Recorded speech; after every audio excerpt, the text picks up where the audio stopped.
Thank you, Honourable Speaker, and I thank the Honourable Member for the question. Honourable Speaker, the surgical operating suite at CWM Hospital, we have 8 operating rooms. We previously had 4 constructed in 1997, we refurbished and upgraded in 2010, and then we had another 4 that was constructed and completed in 2014 together with a new ICU and PARU, post-anesthetic recovery unit. The operating rooms were constructed according to Australian standards for health facilities and surgical operating theatres, and the construction companies worked with the government project management team to ensure that the standards that were achieved before the operating suite was put to use. Those who have recently visited the CWM hospital operating theatres would attest to the exceptional status of the facility that provides close to 10,000 surgical operations a year. Honourable Speaker, when I worked in New Zealand and I came back, I can tell you that the theatres that we have at CWM are much better than the theatres I worked in New Zealand, much better. And I had a colleague who came from Royal Melbourne Hospital, and he said the theatres at CWM were much better than what they were using there in Royal Melbourne. In discussing this matter, it is important to point out that the air conditioning systems that are used in surgical operating theatres are not the simple air conditioning units that you have at home or that we have in our offices. There are some important things that are important there. One is the high ventilation rate in the AC system. That is related to the microorganism concentration in the air. So the higher the ventilation rate, the cleaner the air in the room, which the system is supplying air into. The high filtration rate of air removes the risk of contamination of wounds during surgery. So this is very, very important. And it's recommended that HEPA, high efficiency particular air filters that we now have, filter particles down to 1 micrometer and have a filtration rate of more than 99.9%. So it's both the way that you have the air pushed in and sucked out, so they develop some type of a vacuum so that the microorganisms are not floating in there and that the wound doesn't get infected. But most importantly is the filtration that happens before the air comes into the room, and the laminar flow technique that provides unidirectional and uniform airflow, reduces turbulence in airflow to the operating room, which contributes to the reduction in wound infection from airborne organisms. The regulation of temperature and humidity is important for the patient, the surgical team, and providing the service and preventing the proliferation of organisms in the operating theatre environment. The recommended temperature and humidity setting in the operating theatre is an ambient room temperature of 30 to 33 degrees Celsius, humidity level of 50 to 55 degrees, and this changes when you have a pediatric patient, like a child. So if the child has to be a little bit more warmer to be able to prevent the child from going into hypothermia, which they are very capable of doing.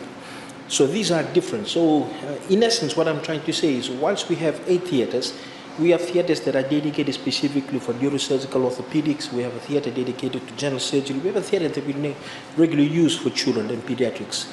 And for that we need temperatures of about 25 to 28 degrees.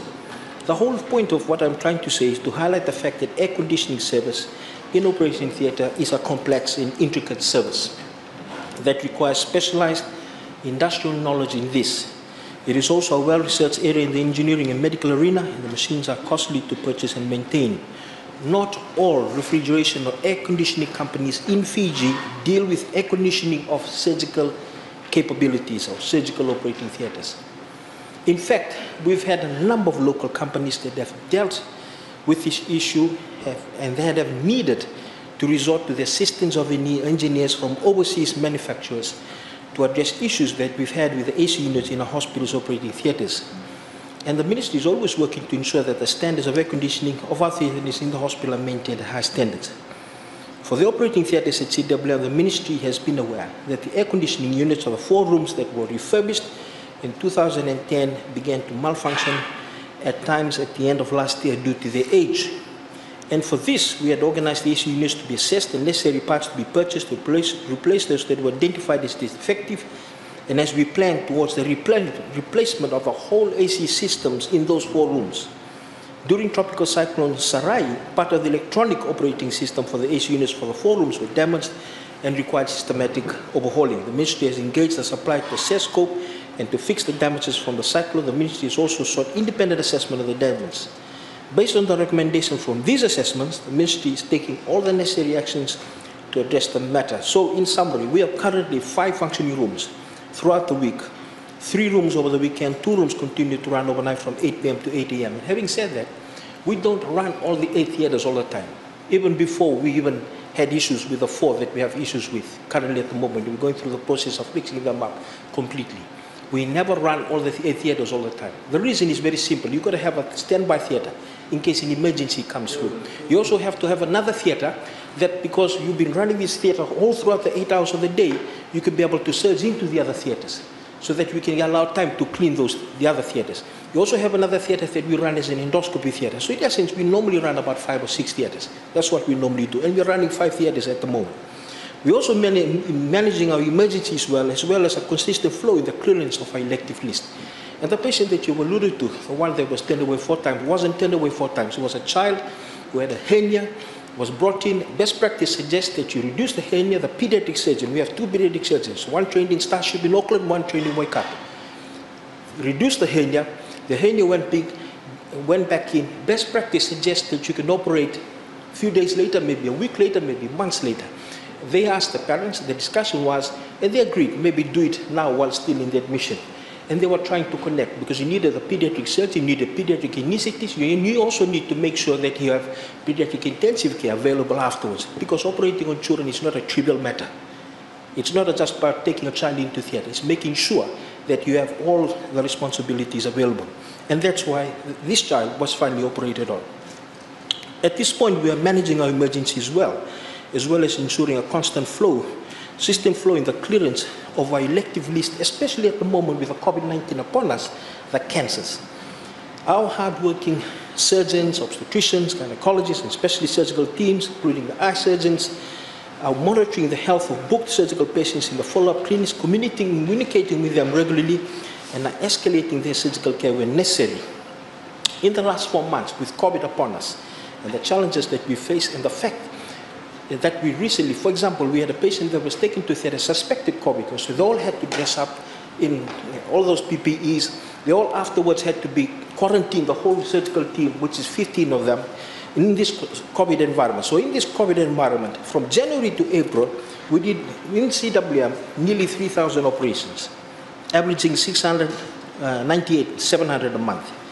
In previous Parliament sessions, I described how the principles of Universal Health Coverage, the Ministry, had designed surgical outreach visits to medical subdivisions across Fiji and through the marine vessel waiting for those in the maritime area.